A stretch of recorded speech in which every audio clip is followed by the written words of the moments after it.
siang Bapak Ibu guru hebat SMP Negeri 18 Semarang. Perkenalkan, saya Monica Chandra Yuningsih, calon guru penggerak Angkatan 9 Kota Semarang, izin memaparkan aksi nyata modul 1.4 budaya positif. Salam dan bahagia. Bapak Ibu PPL dan Bapak Ibu guru SMP Negeri 18, izinkan saya akan mendiseminasikan atau memaparkan budaya positif. Ini tugas aksi nyata saya modul 1.4. Perkenalkan, saya Monica Chandra Yuningsih, calon guru penggerak Angkatan 9 Kota Semarang. Bapak Ibu, di dalam sekolah pasti ada yang namanya budaya positif ya. Nah, di sini perkenalan ya. Apa yang Bapak Ibu pikirkan ketika mendengar kata budaya positif? Monggo. Ya. Ya, Bu Yani. Terima kasih, saya Zainal Udiani, guru PPKN nomor 139. Tentang budaya positif yang ada di benak saya adalah hal-hal atau segala sesuatu yang berkaitan dengan perilaku yang ditunjukkan oleh setiap diri yang mengarah kepada hal-hal yang baik atau positif yang harus bisa ditularkan kepada sesama. Ya, oke Bu. Terima kasih. Ya, terima kasih Bu Yani. Ada yang lain? Ada yang lain Bapak Ibu? Ya. Kalau menurut saya budaya positif adalah suatu kebiasaan atau perilaku yang dilakukan secara terus-menerus sehingga menimbulkan dan mengarah ke hal-hal yang lebih baik. Oh ya, ya, betul. Terima kasih Bu Evi, Bu Yani, betul sekali. Budaya positif itu adalah budaya yang merupakan perwujudan dari nilai-nilai kebajikan universal yang diterapkan di lingkungan sekolah kita. Nah, apa saja ini? Bapak Ibu tahu nilai-nilai kebajikan universal yang ada? Nilai-nilai apa untuk mencapai disiplin positif tersebut? Ada Bapak Ibu yang tahu? Ya, saya lanjut ya. Nah, ini Bapak Ibu. Ini untuk nanti bahan diskusi kita untuk hari ini Bapak Ibu. Disiplin positif dan nilai-nilai kebajikan universal. Yang kedua, kebutuhan dasar manusia. Yang ketiga, posisi kontrol guru. Yang keempat adalah keyakinan kelas. Dan yang kelima adalah segitiga restitusi. Nanti kita sampai ke nilai-nilai kebajikan Bapak Ibu. Bapak Ibu, perubahan paradigma belajar ini untuk membangun budaya yang positif di sekolah. Perlu menyediakan lingkungan yang positif, aman, dan nyaman agar murid-murid kita mampu berpikir, bertindak, dan mencipta dengan merdeka, mandiri, dan tanggung jawab. Nah, kita juga beralih dari paradigma stimulus respon menjadi paradigma teori kontrol. Jadi biasanya kita ini selalu menjas anak di Bapak Ibu. Nah, di sini kita akan belajar bagaimana caranya kita mengubah paradigma stimulus respon menjadi paradigma teori kontrol. Nah, ini Bapak Ibu, ini contoh di Bapak Ibu. Ada tangan A dan tangan B, misalnya saya dan panjenengan. Nanti sobek kita mensobek secari kertas kecil nih dan dituliskan benda atau sesuatu yang sangat berharga Bapak Ibu. Setelah itu letakkan di salah satu genggaman tangan Bapak Ibu. Nah, buatlah kepala yang kuat deh. Nah, ketika teman Bapak Ibu mencoba sekuat tenaga dengan berbagai cara untuk melepas genggaman panjenengan itu ya, itu dengan membujuk, mengancam, menghardik, merayu, menyuap, dan apa saja. Nah, itu bagaimana Bapak Ibu? Apakah Bapak Ibu mau membuka tangan Bapak Ibu yang isinya sangat berarti, sangat berharga buat Bapak Ibu? Nah, ketika hal-hal itu terjadi, apa yang terjadi Bapak Ibu? Misalnya, ada gimana Bu? Mempertahankan sampai akhir. Mempertahankan sampai akhir, ya betul. Ada lagi? Nih, misalnya nih, saya mempunyai sesuatu ini sesuatu. Nah, Pak Ali nih, pokoknya dengan segala cara dan upaya apa saja mau meminta ini dengan menyuap, dengan mengancam, dengan apa. Kalau benda ini sangat berharga, apa Bapak Ibu yang terjadi? Tadi Bu Dewi memberikan masukan bahwa akan mempertahankan sekuat tenaga. Adakah Bapak Ibu yang tidak mempertahankan? Ya ini Bu silakan gitu. Padahal ini sangat penting sekali dan sangat berarti sekali bagi Bapak Ibu. Selain Bu Dewi, monggo. Melawan mungkin supaya tidak. Melawan supaya tidak mengambil, berarti Bapak Ibu harus mempertahankan, ya. Jadi Bapak Ibu harus mempertahankan, ya. Nah, ini hal-hal ini yang sering terjadi di Bapak Ibu. Bagaimana apapun itu yang ada di tangan kita, dengan cara apapun itu, kalau orang ingin mengambil dengan cara mengancam, menghardik, atau memaksa, nah itu sering terjadi di lingkungan kita. Jadi kita ini memberi hukuman, tetapi kita meminta anak itu coba membaca atau membersihkan lingkungan kelas kamu. Setuju atau tidak Bapak Ibu? Setuju. Selanjutnya, setuju atau tidak Bapak Ibu, memberi penghargaan dapat meningkatkan motivasi belajar anak. Memberi penghargaan. Setuju? Setuju. Ya. Nah, Bapak Ibu, untuk menciptakan lingkungan yang positif, salah satu strategi yang perlu kita tinjau adalah penerapan disiplin di sekolah kita. Apakah sudah efektif atau memang perlu ditinjau kembali? Nah, apakah Bapak Ibu pikirkan ketika mendengar kata disiplin? Tertib. Tertib, monggo yang lain. Taat, ya. Kalau yang lain? On time, tepat waktu, ya betul. Ada lagi? Sesuai aturan, ya Bapak Ibu. Kita lanjut lagi. Nah, disiplin itu seringkali dikaitkan dengan tata tertib di Bapak Ibu. Kalau disiplin teratur dan kepatuhan terhadap peraturan. Nah, bahkan disiplin sendiri itu sering dihubungkan dengan hukuman. Jadi kita kalau anak disiplin, pasti kalau tidak disiplin kita pasti memberi hukuman. Nah, padahal untuk menciptakan disiplin belajar tidak perlu memberikan hukuman. Menurut Ki Hajar Dewantara, Bapak Ibu, untuk menciptakan murid yang merdeka harus memiliki disiplin yang kuat, disiplin diri, dan memiliki motivasi internal. Nah, di sini ada teori motivasi Bapak Ibu. Yang pertama adalah untuk menghindari dari hukuman. Yang kedua adalah untuk mendapatkan imbalan. Yang ketiga adalah untuk menjadi orang yang mereka inginkan dan menghargai diri sendiri dengan nilai-nilai yang mereka yakini.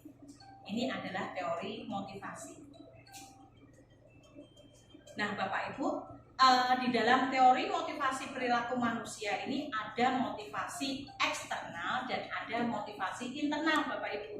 Nah, untuk motivasi eksternal itu adalah untuk menghindari ketidaknyamanan atau hukuman. Nah, ini contohnya Bapak Ibu.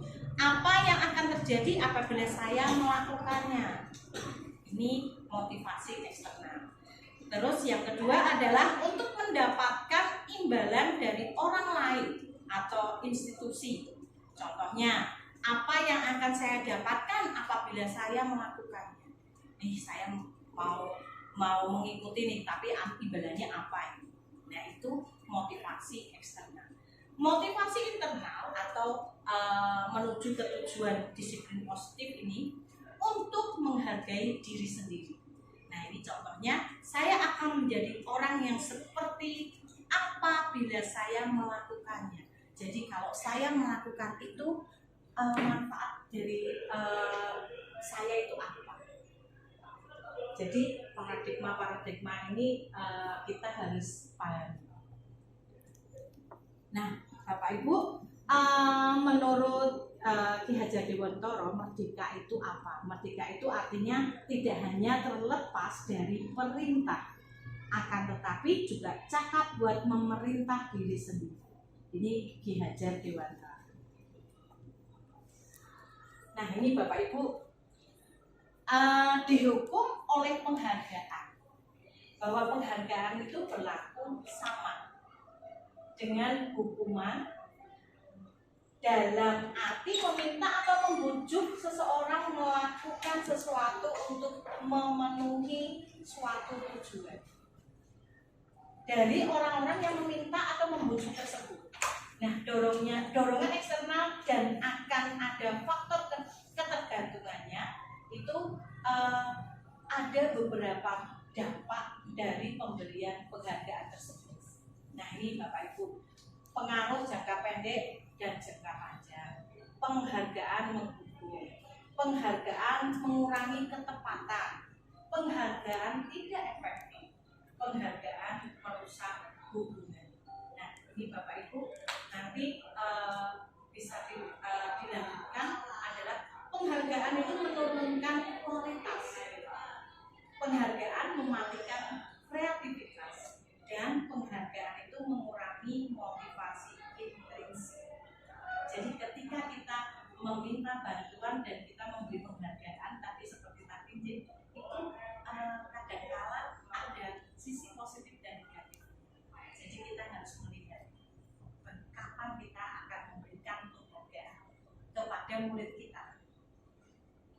Nah, ini Bapak Ibu, tadi adalah nilai-nilai kebajikan ini, bentuk programnya seperti ini dalam memberikan apresiasi, pengakuan. Kita perlu mengingat beberapa hal, Bapak Ibu. Ini adalah beri pengakuan secara khusus, beri pengakuan secara pribadi, beri pengakuan kepada semua murid itu bergantian. Jadi kita tidak boleh hanya si A saja atau si B saja, tetapi keseluruhan. Beri pengakuan secara konsisten dan fokus pada proses. Nah, ini Bapak Ibu contoh pengakuan atau apresiasi kebajikan, Bapak Ibu. Ini kalau kita dari kiri ini Bapak Ibu ke kanan atau dari kanan ke kiri ini bisa berkesinambungan, Bapak Ibu. Pada saat menolong murid baru di kelas kita, nilai kebajikannya apa? Rasa empati yang besar. Nah, pembukaannya kemarin saya memperhatikan si A. Si A itu menolong temannya atau menolong teman yang baru. Nah, berarti si A itu ada rasa empati yang besar. Nilai kebajikannya rasa empati yang besar. Itu ya. Terus pada saat kamu membantu teman-temanmu tugas kelompok, nah, apa nilai-nilai kebajikannya? Kepedulian. Nah, saya menghargai kepedulian pada saat saya membantu teman-teman melakukan tugas kelompok. Nah, di sini juga terima kasih untuk apa? Nah, pada saat kamu memungut lantai. Nah, itu nilai kebajikannya apa? Ini adalah rasa tanggung jawab. Nah, ini Bapak Ibu, sekarang ini hukuman atau konsekuensi. Mencatat 100 kali di dalam buku kalimat saya tidak akan terlambat lagi. Hukuman atau konsekuensi Bapak Ibu? Hukuman. Terus lari mengelilingi lapangan basket 2 kali karena terlambat. Hukuman. Selanjutnya murid diminta untuk push up 15 kali karena tidak menggunakan masker ke sekolah. Hukuman. Menggantikan kertas tugas teman yang telah mencoret-coret. Ya. Membersihkan tumpahan air meja tulis di meja tulis karena tersenggol pada saat belajar. Ya. Murid disuruh untuk tidak mengenakan sepatu seharian di sekolah karena tidak mengenakan sepatu hitam. Apa Bapak Ibu? Hukuman. Ya. Lari mengelilingi lapangan basket 2 kali karena terlambat. Hukuman. Kita cek Bapak Ibu apakah betul. Nah, yang salah tadi apa Bapak Ibu? Lari. Karena kenapa lari itu konsekuensi? Karena betul. Sesuai pelajarannya, betul Bapak Ibu. Jadi kita harus lihat Related ya. ya, gitu. Selanjutnya, nah ini Bapak Ibu, perbedaan hukuman dan konsekuensi. Hukuman itu sesuatu yang menyakitkan harus terjadi. Kalau konsekuensi adalah sesuatu harus terjadi. Terus membuat anak sakit fisik ataupun hati untuk jangka waktu lama. Tapi konsekuensinya membuat anak merasa tidak nyaman dalam jangka waktu pendek saja. Jadi kalau hukuman itu sampai dalam hati Bapak Ibu. Jadi kita harus hati-hati ya Bapak Ibu. Nah, anak membenci kedisiplinan itu hukuman. Karena kamu harus tertib, kamu tidak boleh terlambat. Nah, kamu dilarang terlambat, dilarang merokok, dilarang mencontek gitu. Ya, itu hukuman Bapak Ibu ya. Mendorong anak agar mudah menyesuaikan diri. Terus konsep diri yang buruk, konsep diri yang baik. Anak belajar untuk menyembunyikan kesalahan, tapi di konsekuensi anak belajar untuk mematuhi peraturan. Marah, rasa bersalah, dipermalukan, merasa tak dihargai. Konsekuensinya kehilangan hak, dibuat tidak nyaman, diasingkan untuk sementara. Jadi kalau konsekuensi itu sementara nih Bapak Ibu. Nah Bapak Ibu, tujuan disiplin positif ini menerapkan adalah untuk menanamkan motivasi yang ketiga itu tadi yaitu motivasi untuk menjadi orang yang mereka inginkan ya, dan menghargai diri sendiri dengan nilai-nilai yang mereka yakini. Ketika murid-murid memiliki motivasi tersebut, mereka telah memiliki motivasi internal yang berdampak jangka panjang dan menjunjung tinggi nilai-nilai kebajikan universal. Jadi harusnya dalam diri sendiri, mulai dari diri sendiri. Selanjutnya, ini Bapak Ibu nilai-nilai kebajikan. Nilai-nilai kebajikan ini kita adopsi dari profil pelajar Pancasila. Ada beriman, bertakwa kepada Tuhan Yang Maha Esa dan berakal mulia, berkebinekaan global, bergotong royong, kreatif. Nah ini Bapak Ibu contoh keyakinan kelas yang sudah saya berikan ke kelas, bahwa saya sudah membuat keyakinan kelas itu bersama murid-murid dengan melalui Google Form pertamanya. Jadi dia mengisikan apa yang diinginkan anak-anak tersebut. Nah, dari Google Form itu nanti saya petakan ini kebersihan, ini tanggung jawab, ini mandiri dan sebagainya.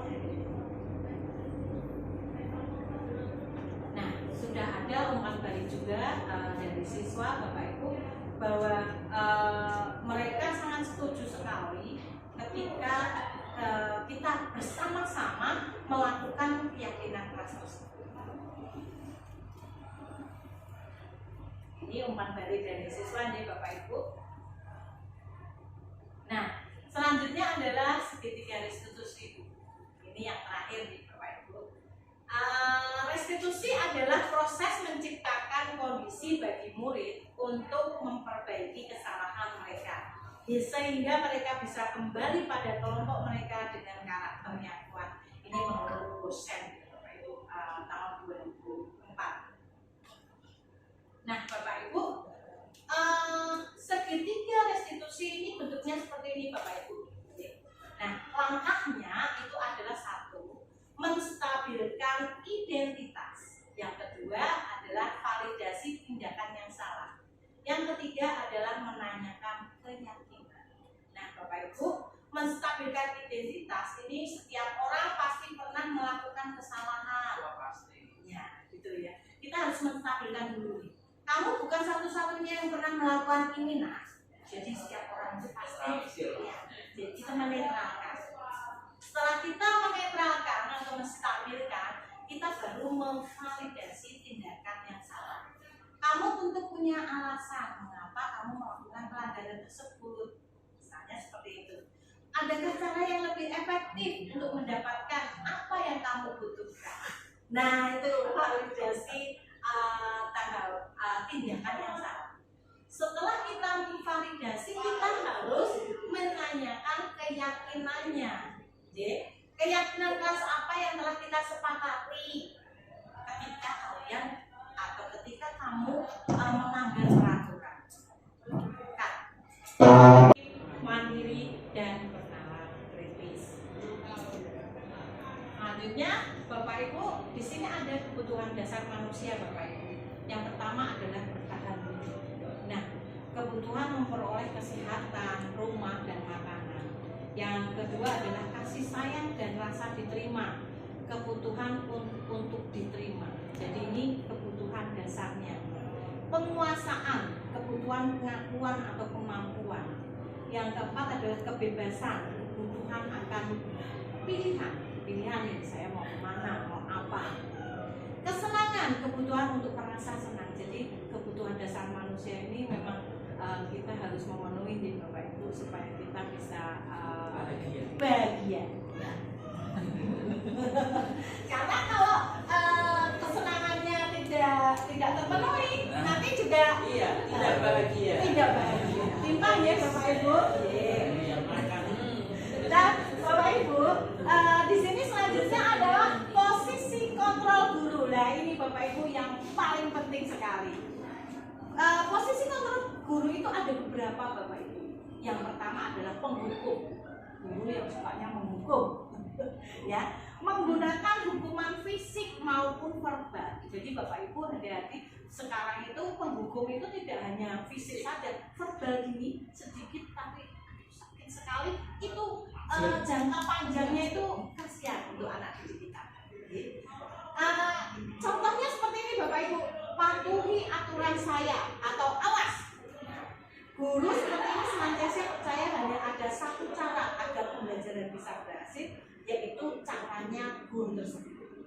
Jadi awas, jangan ramai. Nah itu kadang-kadang copot sepatu, tidak usah menggunakan sepatu karena dia melanggar menggunakan sepatu yang ada warnanya putih atau apa. Itu sebagai penghukum. Terus ada kontrol guru yang sebagai pembuat rasa bersalah. Nah, biasanya guru yang akan bersuara lebih lembut itu adalah guru yang membuat rasa bersalah. Ini biasanya ini gimana? Coba kalau orang tua kamu tahu kamu berbuat begini, jadi supaya anak itu merasa itu salah juga. Nah, jadi selanjutnya adalah posisi kontrol guru adalah sebagai teman. Nah ini sebagai teman ini Bapak Ibu. Nah tetapi kita jangan sampai kita kebablasan malah jadi Guru pada posisi ini tidak akan menyakiti murid, namun akan tetap berupaya mengontrol murid melalui persuasi. Mereka akan berkata, ya sudah, kali ini tidak apa-apa, nanti ibu bantu nak. Biasanya seperti itu. Nah, hal negatif dari posisi teman adalah bila suatu saat guru tersebut tidak membantu, maka murid itu kecewa. Loh, biasanya Bu Moni baik, sekarang nggak mau, kayaknya cuek. Dan mereka ada rasa seperti itu, kecewa. Loh, biasanya best friend, bestie, kenapa kok beda? Nah, ada Bapak Ibu guru, posisi kontrol guru yang sebagai pemantau. Nah, ini Bapak Ibu. Posisi pemantau berdasarkan pada peraturan-peraturan dan konsekuensi dengan menggunakan sanksi atau konsekuensi tadi. Kita dapat memisahkan hubungan pribadi kita dengan murid sebagai seseorang yang menjalankan posisi pemantau. Seorang pemantau sangat mengandalkan perhitungan, catatan, data yang dapat digunakan sebagai bukti atas perilaku seseorang. Dan yang terakhir adalah posisi kontrol guru itu sebagai manajer. Nah, manajer adalah posisi di mana guru berbuat sesuatu bersama dengan murid, mempersilahkan murid mempertanggungjawabkan perilakunya, dan mendukung murid agar dapat menemukan solusi atas permasalahannya sendiri. Nah, dari kelima itu Bapak Ibu, yang ideal kontrol guru yang mana Bapak Ibu? Yang ideal manajer. Ya, manajer. Bagaimana kita sikap bisa menjadi seorang kontrol guru sebagai manajer. Nah, ini Bapak Ibu. Di sini saya ada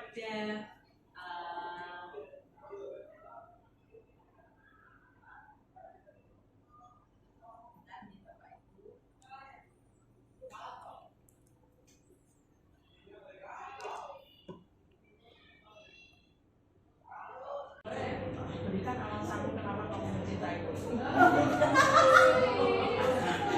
itu belum segitiga restitusi. Mbak, Mas, ya, perlu itu.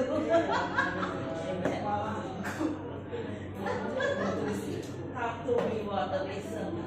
Oke, Mas. Oh, sudah. Nanti di Mas ya. Aku mau. Apa yang kamu lakukan? Oh, keyakinan kelas, ya. Yang ketiga adalah menanyakan keyakinan kelas, Bapak Ibu. Nah, keyakinan kelas apa yang telah kita sepakati ketika kamu kok melanggar peraturan itu? Iya Bu, biasanya seperti saya tidak bertanggung jawab Bu, misalnya seperti itu. Jadi kita menanyakan, kita menstabilkan, kita validasi, terus kita menanyakan supaya anak tersebut tahu, oh saya itu melanggar keyakinan kelas tuh ini, nilai ini yang saya langgar. Seperti itu.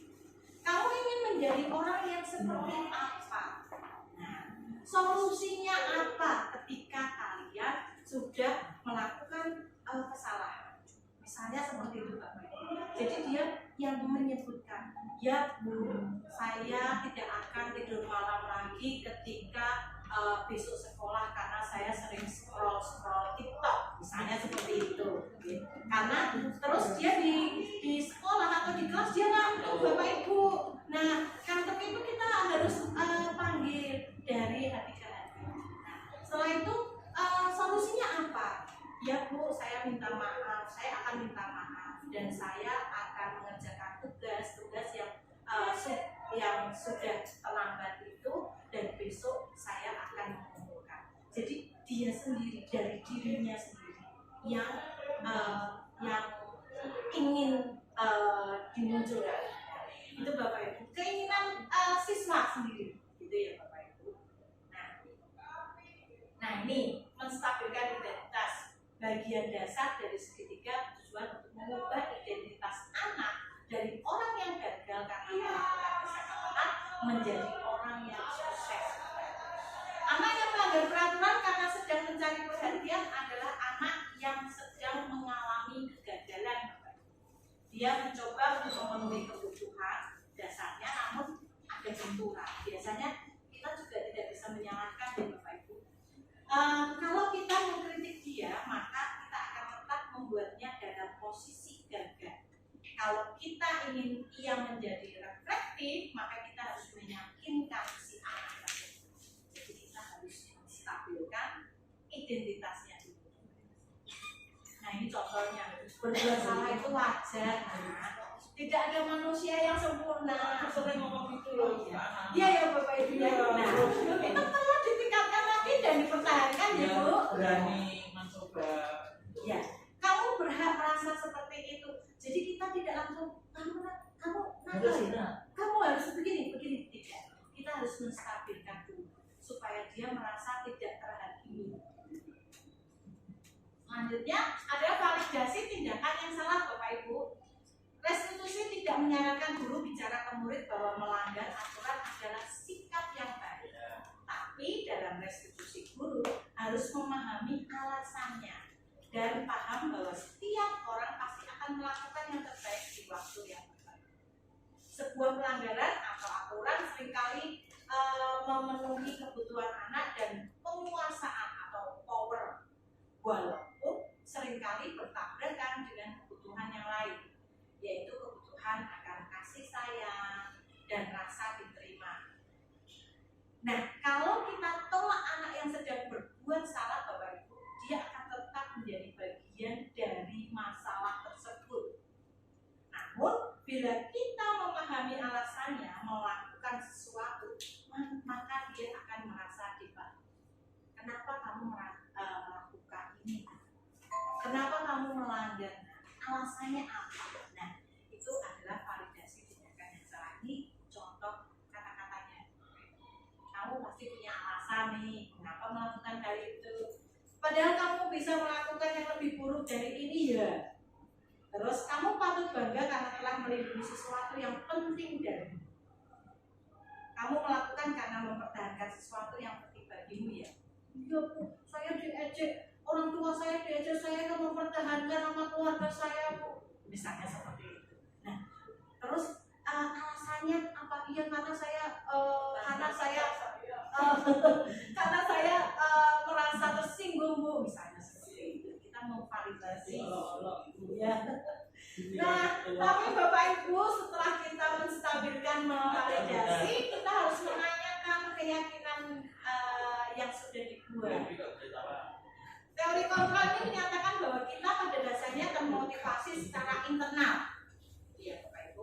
Ketika identitas sukses telah tercapai, langkah 1, dan tingkah laku yang salah telah divalidasi, tadi langkah 2, maka anak akan siap untuk dihubungkan dengan nilai-nilai yang dia percaya dan berpindah menjadi orang yang dia inginkan. Ini contohnya, Bapak Ibu, apa keyakinan kelas kita?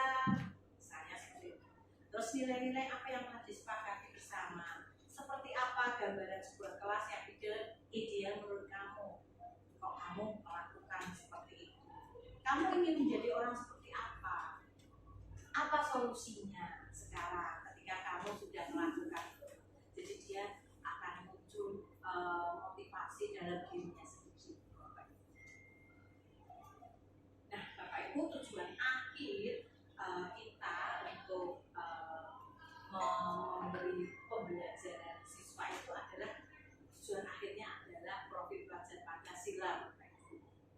Jadi dari filosofi, dari nilai, dari visinya, terus kita menciptakan budaya positif di sekolah kita, itu tujuannya akhirnya adalah profil pelajar Pancasila.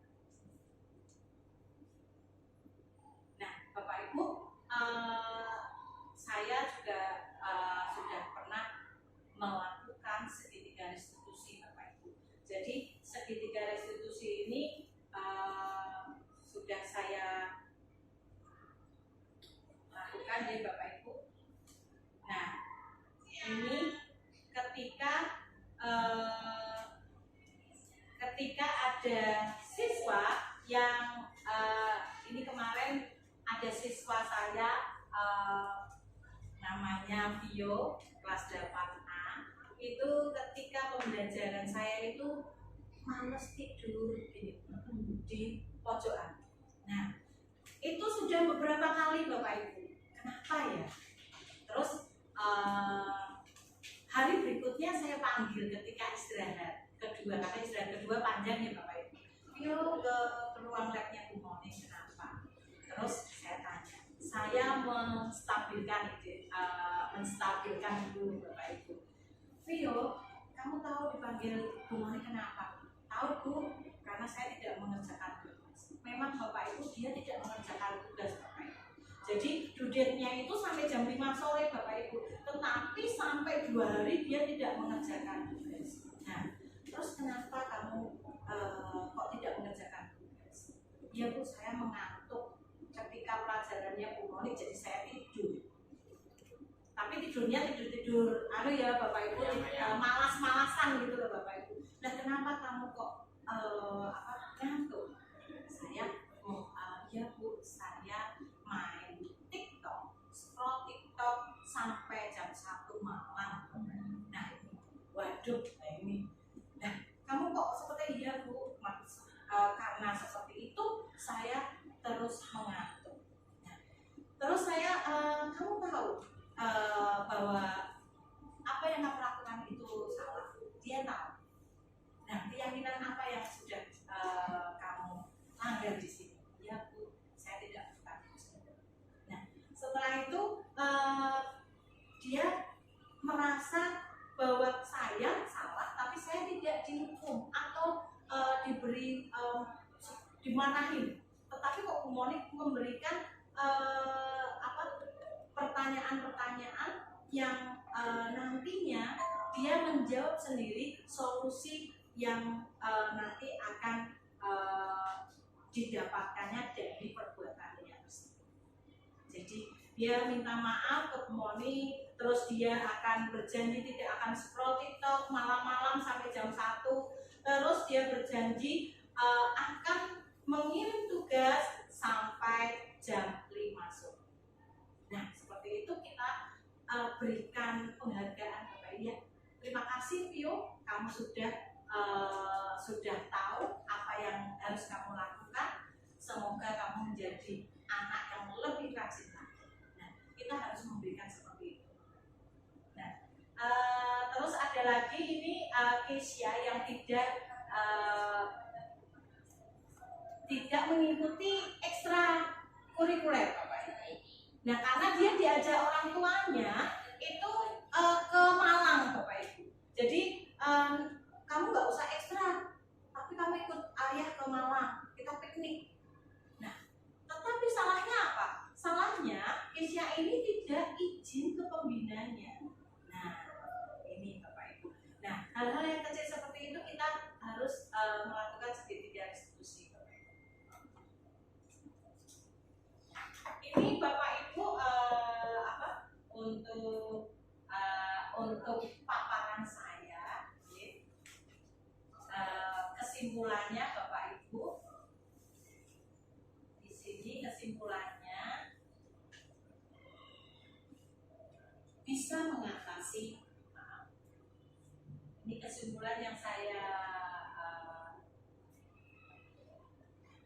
kesimpulan dari modul demikian. Kesimpulannya adalah sikap guru harus menerapkan posisi kontrol sebagai manajer melalui penerapan segitiga restitusi tersebut. Oleh karena itu, guru harus merefleksi tindakan yang sudah dilakukan supaya kedepannya bisa mengatasi masalah dengan budaya yang positif. Ibu, kami berharap nanti Bapak Ibu bisa mengambil hal-hal yang positif dari pemaparan saya, mungkin bisa bermanfaat bagi pembelajaran di kelas Bapak Ibu, atau mungkin bisa mengadopsi. Jadi kita semua harus melihat kebutuhan murid kita. kita harus menuntun murid kita untuk menjadi siswa-siswi yang bertanggung jawab, berkarakter, profil pelajar Pancasila. Terima kasih Bapak Ibu atas perhatiannya, kerjasamanya untuk mendengarkan pemaparan. Selamat siang Bapak Ibu, untuk pemaparan hari ini saya terima kasih atas kerjasamanya Bapak Ibu. Semoga pemaparan